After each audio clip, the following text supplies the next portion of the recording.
خداوند یسوع المسیح ہمارے منجی یشوع مشیح کے عظیم جلیل اور قدوس نام میں آپ سب کی سلامتی ہو۔ نبیوں کی کہانی بائبل اسٹڈی پروگرام کے ساتھ ہارون خان آپ کی خدمت میں حاضر ہے، اور ہم خداوند اپنے منجی یسوع المسیح ناصری کا شکریہ ادا کرتے ہیں اور اسی کے نام میں آپ کے لیے برکت کی اور سلامتی کی دعا کرتے ہیں۔ عزیزو، ہم خداوند کے پاک کلام میں سے، بائبل مقدس میں سے، جیرمیہ نبی کے حوالے سے، ان حالات واقعات کے حوالے سے سیکھ رہے ہیں جو اس وقت روپذیر ہوئے۔ اور عزیزو، میرے خیال میں Jeremiah is truly a prophet of our times. جی ہاں، یرمیہ نبی ہمارے حالات واقعات، چاہے وہ سیاسی ہوں، سماجی ہوں، مذہبی ہوں، ان کے حوالے سے بڑے اپروپریٹ اور موزوں ہیں۔ اور پھر یہ خداوند تعالیٰ کی مرضی ہی تھی کہ ہم اس کتاب کے حوالے سے، اس شخصیت کے حوالے سے، اور اس شخصیت کے حوالے سے جو ریلیٹڈ لوگ ہیں، جو واقعات ہیں، ان کو سیکھیں اور آپ کے گوش گزار کریں۔ عزیزو، ہم مختلف بادشاہوں کے حوالے سے سیکھتے ہوئے، جو کہ آخز بادشاہ، حزقیہ بادشاہ، منسی، امون اور یوسیہ بادشاہ کے وقت میں ہیں، جس وقت یرمیہ اپنی نبوت کے حوالے سے مخصوص کیے جاتے ہیں۔ بے شک وہ چنے تو بچپن ہی سے گئے تھے، بلکہ ماں کے پیٹ ہی سے چنے گئے تھے، جیسا ہم نے یرمیہ کے پہلے باب میں پڑھا بھی۔ لیکن ہم دیکھتے ہیں کہ جب وہ 23 سال کے تھے اور یوسیہ بادشاہ 21 سال کے تھے، کیونکہ ان دونوں میں 2 سال کا فرق تھا، اور اس وقت کے حالات اور واقعات کے حوالے سے ہم نے گزشتہ 2 اقساط میں خاص طور پر سیکھا کہ یرمیہ نبی کے والد خلقیہ سردار کاہن تھے، جن کو خدا ان کے گھر میں وہ کتاب جو توریت کی، خدا ان کے آئین احکام کی کتاب ہے، وہ ملتی ہے، نبوت کی کتاب ملتی ہے، جو مختلف نبیوں نے نبوت کی ہوئی تھی، وہ وہاں پر انہیں ملتی ہے، جو کہ خدا ان کا وچن تھا، خدا ان کا کلام تھا۔ اور جب یہ تورا ری ڈسکور ہوتی ہے، خدا ان کا کلام دوبارہ دریافت ہوتا ہے، تو ہم دیکھتے ہیں کہ یوسیہ کا بڑا ہمبل اپروچ ہے۔ وہ یوسیہ بادشاہ جو 8 سال کی عمر سے بادشاہی کرنا شروع کرتا ہے، اور اگرچہ اس کا باپ اور دادا جو ہے وہ بڑے بد کردار بادشاہ تھے، وہ جینونلی خدا ان کے ساتھ ہے۔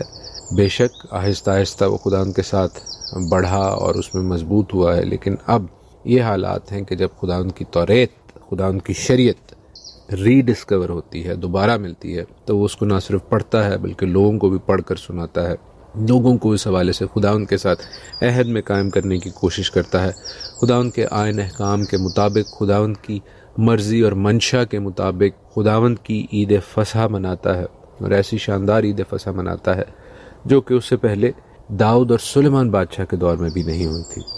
تو ہم دیکھتے ہیں کہ یوسیہ جو ہے وہ جیرمیہ نبی کی باتوں کو جینونلی سن رہا ہے، وہاں پر خلقیہ سردار کاہن ہیں، ان کی باتوں کو سن رہا ہے، خلدہ نبیہ کا کیریکٹر ہم نے دیکھا ہے۔ وہ خداوند کی آواز کا شنوا ہے۔ یوسیہ بادشاہ، جیسے میں نے آپ کو بتایا کہ 8 سال کا، 8 ایئرز کا تھا جب اس نے بادشاہی شروع کی، اور 39 ایئرز کی ایج میں اس کی ڈیتھ ہوتی ہے ایک جنگ کے دوران، یعنی وہ 31 ایئرز تک، جی ہاں 31 ایئرز تک بادشاہی کرتا ہے۔ اور یوسیہ کے حوالے سے ہم نے بہت کچھ پڑھا ہے، سیکھا ہے، سلاطین کی کتابوں کی اسٹڈی بھی جب ہم نے کی تب بھی سیکھا، اس پروگرام کے دوران بھی میں نے آپ کو یوسیہ کے حوالے سے بتایا ہے، سکھایا ہے۔ لیکن گزشتہ پروگرام میں ایک اور بڑی شاندار شخصیت صفنیہ نبی کا ذکر ہوا۔ اب صفنیہ، یا جنہیں انگلش میں زیفنایہ کہا جاتا ہے، وہ بہت ہی اہم نبی ہیں، کیونکہ وہ بھی یوسیہ کے ٹائم پر پروفیسی کر رہے ہیں۔ اور جب صفنیہ کے حوالے سے میں نے پڑھنا شروع کیا، کچھ تھوڑی سی تحقیق کی، تو عزیزو بڑی حیران کن، بڑی انٹرسٹنگ اور دلچسپ بات کا علم ہوا۔ میرے ساتھ دیکھیے صفنیہ نبی کا صحیفہ، ان کا پہلا باب اور پہلی آیت، زیفنایہ 1:1۔ اور خداوند کا کلام جو شاہ یہودا یوسیہ بن امون کے ایام میں صفنیہ بن کوشی بن جدلایہ بن امرایہ بن حزقیہ پر نازل ہوا، آمین۔ تو ہم یہاں پر کیا دیکھ رہے ہیں عزیزو؟ بے شک صفنیہ یوسیہ کے ایام میں نبوت کر رہے ہیں، تاہم ان کا نسب نامہ ہمیں یہ بتاتا ہے کہ وہ حزقیہ بادشاہ کی اولاد میں سے تھے۔ حزقیہ بادشاہ کی اولاد، جی ہاں، اسی حزقیہ بادشاہ جس کی اولاد میں سے یوسیہ نبی بھی تھے۔ حزقیہ سے منسی پیدا ہوئے، منسی سے امون، امون سے پھر یوسیہ۔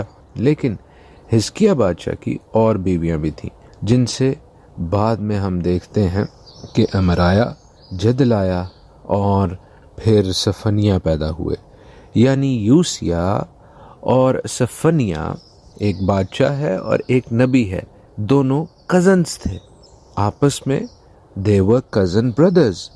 اب یوسیہ دیکھیں کہ کیا خداوند کا کلام سفنیا سے پاتے ہیں۔ سفنیا کے پہلے باب کی اگلی کچھ آیات میں لکھا ہے کہ خداوند فرماتا ہے میں روئے زمین سے سب کچھ بالکل نیست کروں گا، انسان اور حیوان کو نیست کروں گا، ہوا کے پرندوں اور سمندر کی مچھلیوں کو اور شریروں اور ان کے بتوں کو نیست کروں گا، اور انسان کو روئے زمین سے فنا کروں گا۔ خداوند فرماتا ہے میں یہودا پر اور یروشلم کے سب باشندوں پر ہاتھ چلاؤں گا، اور اس مکان میں سے بال کے بقیہ کو اور کماریم کے نام کے پجاریوں سمیت نیست کروں گا، اور ان کو بھی جو کوٹھوں پر چڑھ کر اجرام فلک کی پرستش کرتے ہیں، اور ان کو جو خداوند کی عبادت کا عہد کرتے ہیں لیکن ملقوم کی قسم کھاتے ہیں، اور ان کو بھی جو خداوند سے برگشتہ ہو کر نہ اس کے طالب ہوئے نہ انہوں نے اس سے مشورت لی۔ آمین۔ عزیزوں دیکھیں کہ ہم سفنیا کی معرفت بھی خداوند کی جو ججمنٹ کا پیغام ہے وہ سن رہے ہیں۔ یوسیہ نے یہی میسج جو ہے وہ جرمیہ سے بھی جنرلی سنا ہے، اس سے پہلے کے لوگ بھی ان کو وارن کر رہے ہیں کہ خداوند سے اگر آپ دور ہوں گے تو آپ بہت سی مشکلات کا، پریشانیوں کا شکار ہوں گے، اور یہ حقیقت ہے، اس کو صرف ہیر سے نہ سمجھیں، اس کو صرف افواہ نہ سمجھیں، رومر نہ سمجھیں۔ تو اس تناظر میں آپ دیکھیں کہ یوسیہ جب اپنے کپڑے پھاڑتا ہے کہ ہمیں توریت مل گئی ہے، نبوت اس کو جو سفنیا کر رہا ہے، یرمیہ کر رہا ہے، اس کا بھی پتہ چل رہا ہے، تو پاسٹ پروفٹس کی نبوت نہیں بلکہ کرنٹ پروفٹس کی جو نبوت ہے وہ بھی اس کو یہی بتا رہی ہے کہ he must humble himself and he does humble himself. وہ اپنے آپ کو خاکسار بناتا ہے، وہ اپنے آپ کو حلیم اور عاجز کرتا ہے۔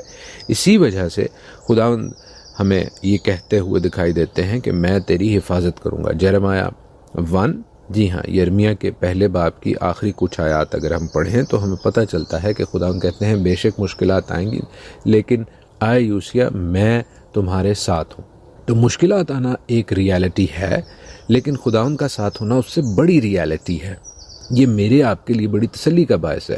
اس دنیا میں بے شک بہت سے لوگوں کے لیے بہت سی مشکلات آتی ہیں، اور یہودا کے لوگوں کے لیے، یہودا کی مملکت کے لیے یہ مشکلات آئیں بھی، لیکن جو اپنے آپ کو خداوند کے ساتھ الائن کرتا ہے، جو اپنے آپ کو خداوند کے ساتھ عاجز، حلیم اور خاکسار بن کر الائن کرتا ہے، اس کی مرضی پر چلتا ہے، اس کی توریت کو نہ صرف پڑھتا ہے، اس میں قائم رہتا ہے، بے شک خداوند نے اس پر فضل کیا، اور یہ اس کے توریت ماننے سے پہلے ہوا، لیکن خداوند کے آئین احکام کو، خداوند کے کلام کو ماننا خداوند کی منشا ہے، یہ انسان کا کلام نہیں ہے۔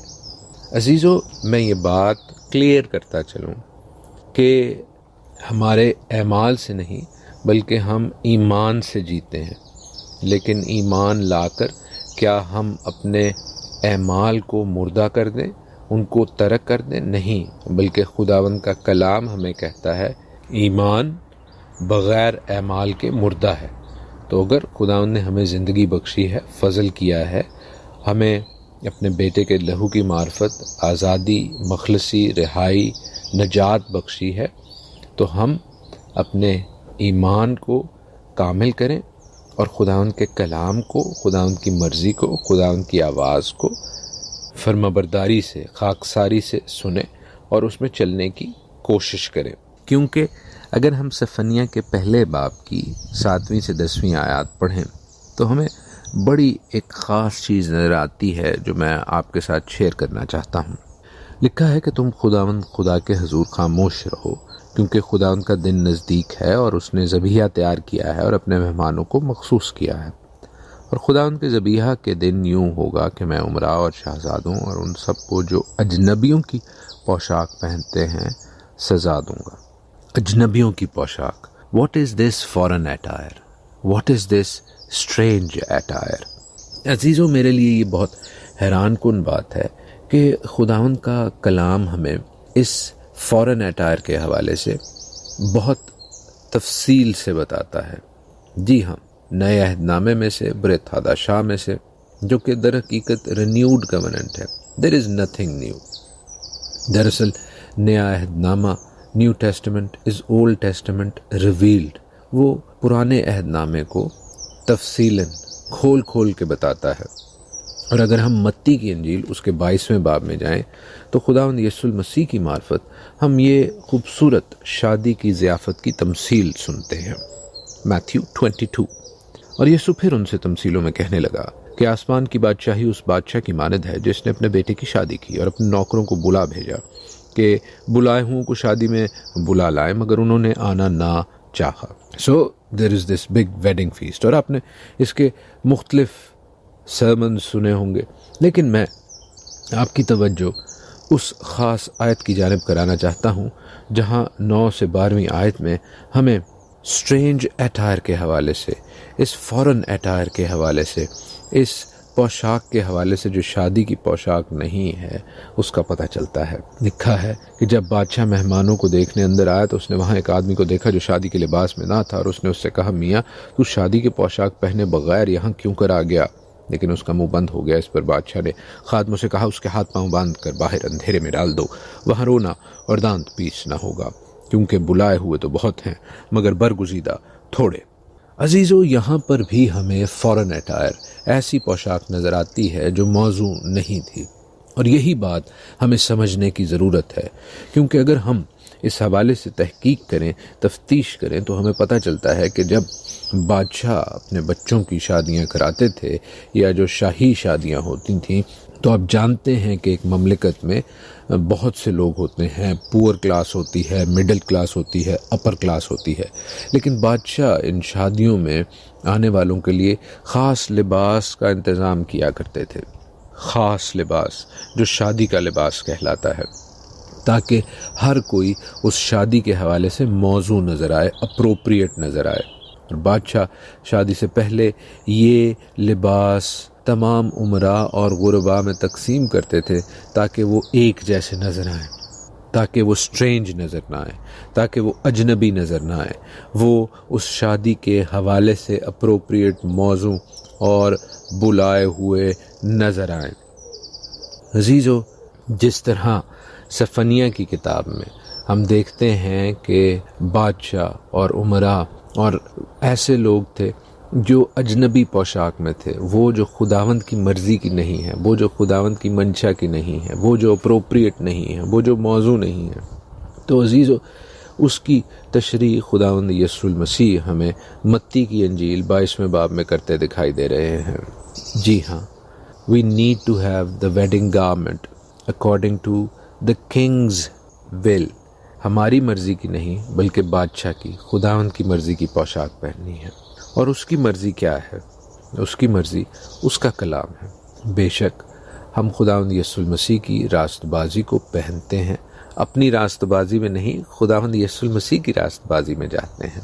لیکن کیا اس پر ہماری برائیوں کے، بدیوں کے داغ ہیں؟ وہ یسوع مسیح کے خون سے دھل جاتے ہیں. کیا ہم اس پوشاک کو آج گدلا تو نہیں کر رہے؟ عزیزو، ہمیں خداوند یسوع مسیح کی لہو کی قربانی کی عزت کرنی ہے، اس لباس کی عزت کرنی ہے جو خداوند آسمانی باپ نے ہمیں دیا ہے، فضل کیا ہے ہم پر.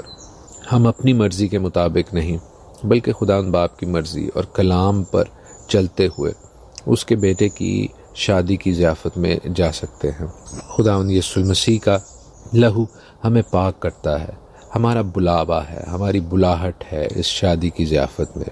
لیکن باپ کی مرضی کو جاننا جو کہ اس کا کلام ہے وہ بھی انتہائی اہم ہے، کیونکہ اگر ہم اپنی مرضی، اپنی سوچ لے کر اس شادی میں جائیں گے تو وہ اپروپریٹ نہیں ہے، وہ موضوع نہیں ہے. جیسے خود خداوند یسوع مسیح پھر متی کے 25ویں باب میں، میتھیو 25 میں 10 کنواریوں کی تفصیل بتاتے ہیں کہ اس وقت آسمان کی بادشاہی ان 10 کنواریوں کی مانند ہوگی جو اپنی مشلیں لے کر دلہا کے استقبال کو نکلی. یاد رکھیں، یہ دلہا کے ساتھ شادی کرنے نہیں جا رہی، یہ دلہا کے استقبال کے لیے جا رہی ہیں.